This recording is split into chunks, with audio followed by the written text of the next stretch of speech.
Atención, antes de empezar, quería aclarar que no soy nativo español. He decidido viajar este nuevo método para practicar y estudiar el idioma uniendo educación por la historia y la fotografía. Pido disculpas de antemano si cometa errores de pronunciación o gramática. Estoy en pleno proceso de aprendizaje. Gracias por vuestra paciencia y espero que disfrutéis del contenido. La empresa de tipo móviles fue inventada en el 1041 por el chino. 必衡 Para explicar el proceso de forma sencilla, podemos imaginar la creación de sellos individuales para cada carácter o símbolo. Estos se colocaban uno al lado de otro para formar frases completas. Aunque fue revolucionaria, esta técnica desarrollada durante la dinastía Song presentaba un límite práctico. Los caracteres fabricados en arcilla cocida eran extremadamente frágiles y solían romperse con facilidad, lo que los hacía poco aptos para la impresión en grandes cantidades. El sistema fue perfeccionado en 1298 para 汪继恒 un funcionario de la dinastía Huan, quien introdujo caracteres talados en madera, mucho más resistentes y duraderos. Sin embargo, el mérito del primer libro impreso con esta técnica le pertenece a Corea. Entre 1234 y 1241 se produjeron los volúmenes del 相中钩之用烟幕 un texto sobre rituales de la corte editado por Choi Un-ui. Aunque la obra original se ha perdido, se reconoce históricamente como el primer ejemplo documentado de un libro impreso mediante el uso de tipos móviles. Pero, ¿por qué empezamos con este tema? Si el punto central es el nacimiento de la fotografía. El ser humano siempre ha tenido el instinto de dejar una huella y de contar su propia historia. La empresa de tipo móviles fue el primer gran paso para satisfacer esta necesidad. Siglo después, la fotografía recogió este legado añadiendo al relato de las palabras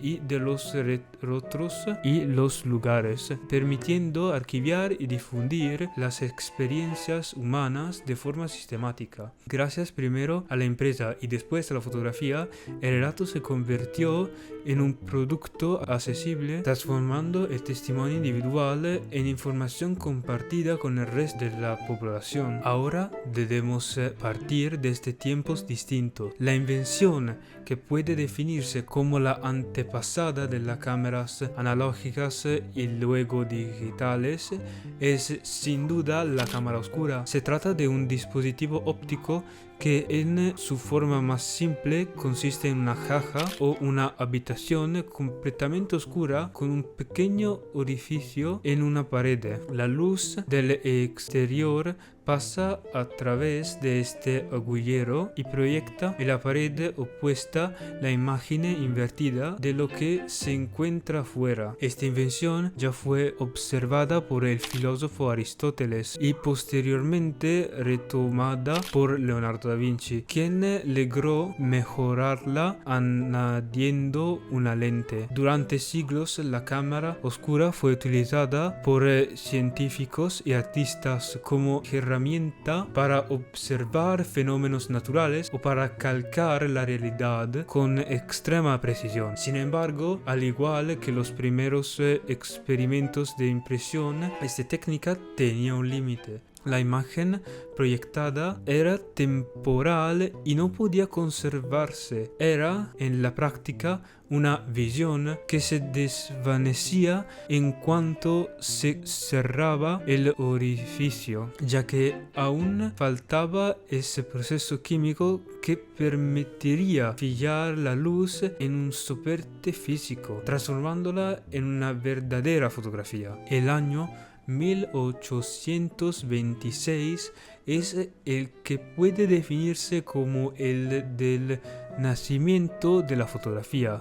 Joseph Nicéphore Niepce. Tomó la que se considera la primera foto de la historia, la vista desde la ventana en Le Gras. Esta foto se realizó con un tiempo de exposición de nada menos que 8 horas y retrata la vista desde su estudio, mostrando tellados y su patio. El mismo Niepce logró permitir la impresión de esta fotografía en 1827 con una técnica llamada heliografía. Utilizó una placa de peltre recubierta de un betume especial que tenía la capacidad de endurecerse al ser golpeado por la luz solar. Tras las 8 horas de exposición, las partes tocadas por el sol se volvían sólidas, mientras las que daban en sobre podían eliminarse con un levado. El resultado era un auténtico matriz, similar a las de madera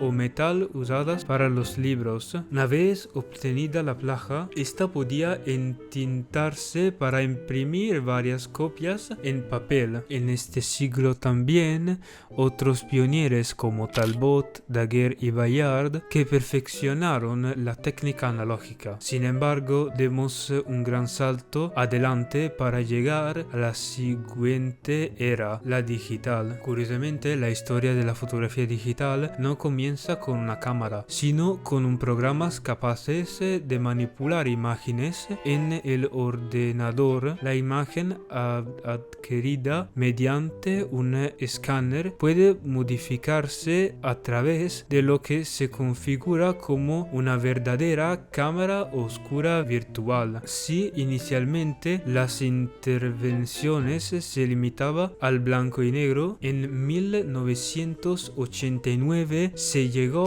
al uso de color gracias al Mac de Apple y a los primeros programas como Adobe Photoshop y Color Studio. No obstante, la primera cámara digital verdadera se la debemos al ingenio de Steve Sasson, investigador de Kodak. En 1965 fabricó un aparato que inicialmente requería 23 segundos para captar una imagen. Este prototipo tenía una resolución de solo 0.01 megapíxeles y grababa en cinta magnética. En los años 80, las cámaras digitales eran todavía productos de élites. En 1981, Sony lanzó la Mavic, vendida por $650.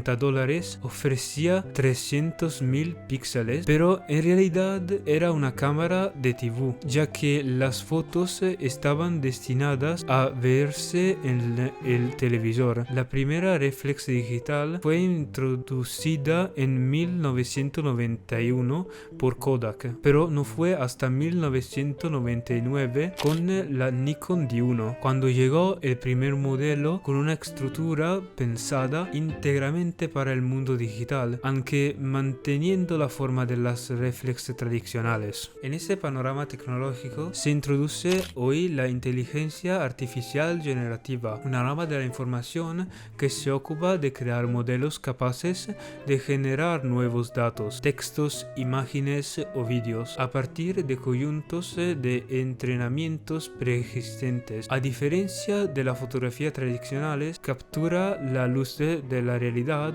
La AI genera imágenes mediante algoritmos de machine learning y modelos de difusión que transforman descripciones textuales, los llamamos prompts, en representaciones visuales de alta resolución. Si antes la manipulación fotográfica requería programas complejos y habilidades profesionales, hoy plataformas como Midjourney o Stable Diffusion permiten a cualquiera producir fotorrealismo en pocos segundos. Los ejemplos recientes se han convertido en casos de estudio globales, como el caso de Papa Francesco. La imagen del Papa con un abrigo de lujo, creada por un usuario a través de Midjourney, engañó a millones de personas, demostrando cuánto puede influir la AI en la percepción pública mediante el deepfake. fake, la desinformación política. Las imágenes generadas sobre el arresto de Donald Trump evidenciaron el riesgo de las IA en periodos de tensión social donde la frontera entre la sátira y la propaganda se vuelve casi invisible.